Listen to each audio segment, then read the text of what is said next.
Hey everyone, welcome back to the channel. Today we're tackling a really important maintenance task a lot of people overlook, cleaning out a dryer filled with lint. First, let's remove the lint trap, clean it out. This is the part most people regularly check, but there's more lint hiding in the system beyond here, especially in the vent system, and that can not only reduce your dryer's efficiency, but also pose a fire hazard. Now you might think that a little buildup of lint is no big deal, but if you leave it unchecked, it can lead to major issues. So we'll start with disassembling the dryer. We're gonna clean out the lint, also explain a couple of things about the heating element and why it's a bit misunderstood when it comes to repair.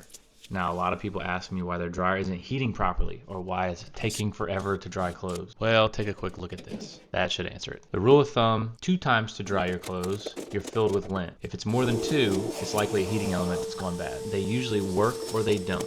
It's more of an all or nothing type thing. Anyhow, this dryer's all clean. I'm gonna take it off the lot for a sale. This is how I intended the video to go, but the dryer fixed itself. Do you have this style Whirlpool electric dryer and it's not spinning? That was weird. I fixed it.